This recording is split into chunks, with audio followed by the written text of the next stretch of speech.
Hello दोस्तों, welcome back to my channel. जैसा कि हमने पिछले वीडियो में देखा कि कैसे हमने बेट द्वारका और नागेश्वर ज्योतिर्लिंग एक्सप्लोर किया। आज के इस वीडियो में हम द्वारकाधीश टेम्पल देखेंगे और फिर सोमनाथ के लिए ट्रैवल करेंगे। सुबह 9 बजे हम द्वारकाधीश मंदिर में दर्शन के लिए निकल पड़े। ये भगवान श्री कृष्ण का मंदिर है और भारत के 4 धाम में से एक माना जाता है। यह मंदिर द्वारका के तट पर स्थित है। यहाँ काफ़ी भीड़ थी और दर्शन के लिए हमें करीब 1 घंटा लाइन में रुकना पड़ा। हमारे ग्रुप ने दर्शन और मंदिर की जानकारी प्राप्त करने के लिए पंडित जी का इंतज़ाम किया था। दर्शन होने के बाद गोमती नदी के तट पर गोमती घाट और सुदामा सेतु देख लिया और यहीं पे हमने नाश्ता भी किया।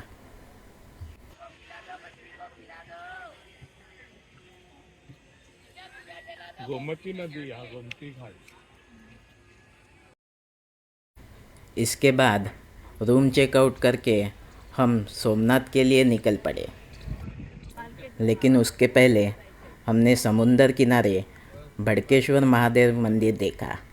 वहाँ पे कुछ वक्त भी बिताया।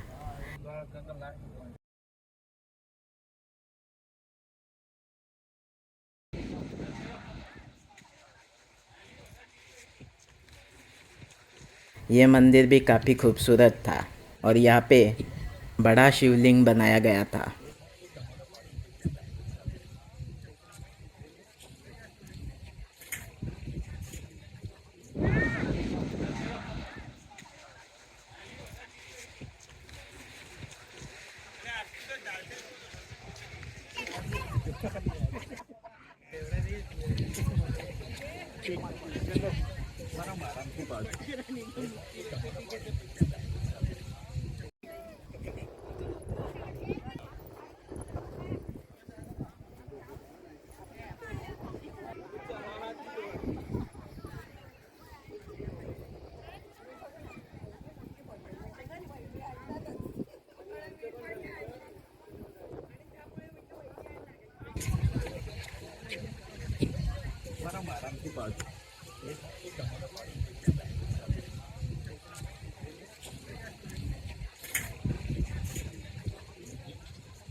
इस मंदिर में वक्त बिताने के बाद हम वहीं से नज़दीक गायत्री शक्तिपीठ मंदिर गए। लेकिन यह मंदिर बंद हो चुका था, तो हमने बाहर से ही दर्शन किए और आगे निकल पड़े।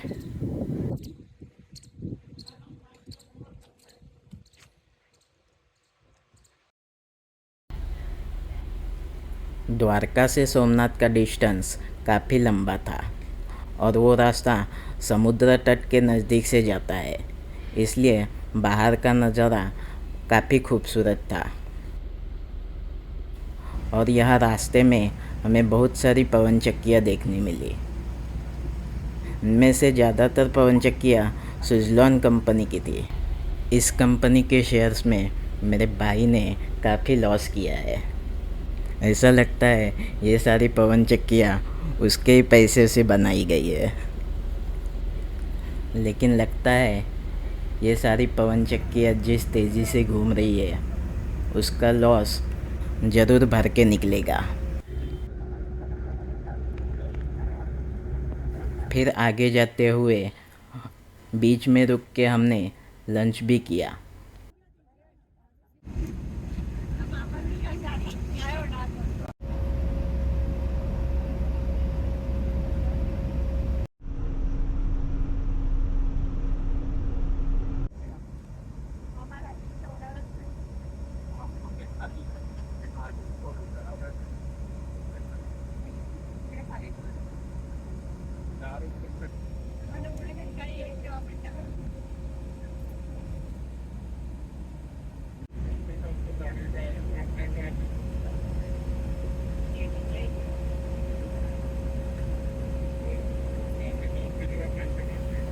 द्वारका से सोमनाथ का डिस्टेंस काफ़ी लंबा था और वो रास्ता समुद्र तट के नज़दीक से जाता है, इसलिए बाहर का नज़ारा काफ़ी खूबसूरत था।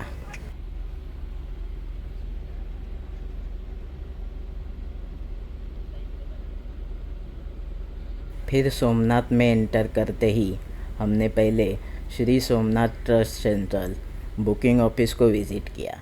मुझे यहाँ पे सागर दर्शन गेस्ट हाउस में रहना था, लेकिन उसका बुकिंग एडवांस में करना पड़ता है और उसका प्राइसिंग भी थोड़ा ज़्यादा था और हमें सुबह जल्दी निकलना था, इसलिए हमने दूसरी जगह रहने का डिसीजन लिया।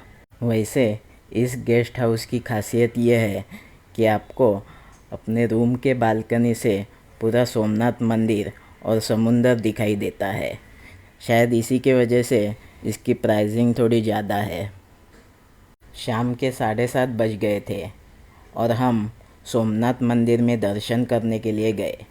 ये मंदिर का सिक्योरिटी चेकिंग काफ़ी स्ट्रिक्ट है।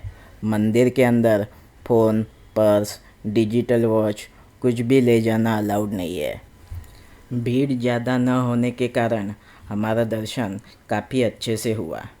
दर्शन के बाद वहीं पे हमने लेज़र शो देखा।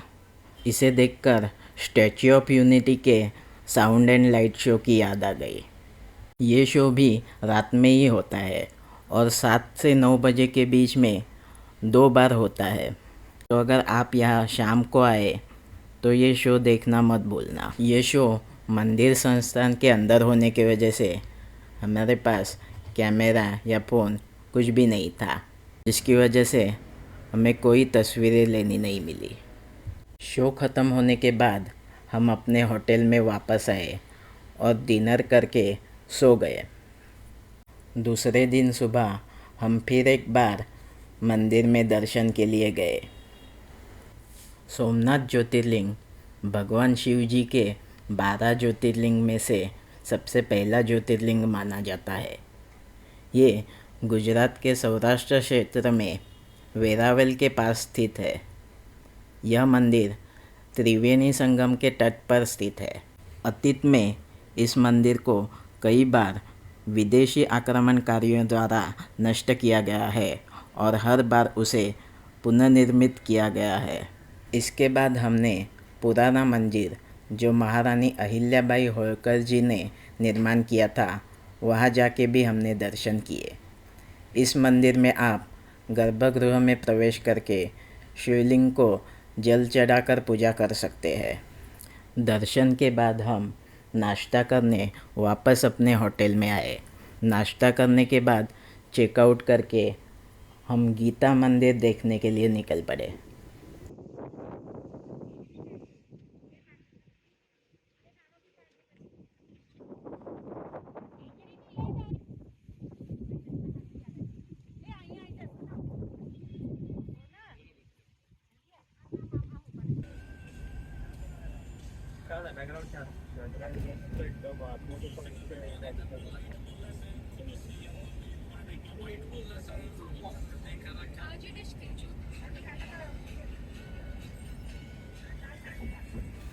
गीता मंदिर के दर्शन होने के बाद हमने त्रिवेणी संगम घाट में कुछ वक्त बिताया।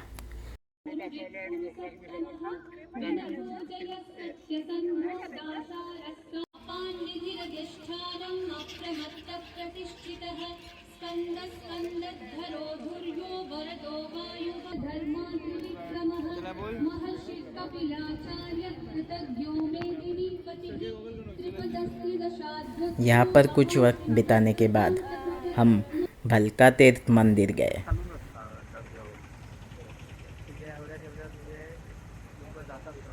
ये वही जगह है जहाँ भगवान श्री कृष्ण जी को बाण लगा था। ये मंदिर भी काफ़ी खूबसूरत है।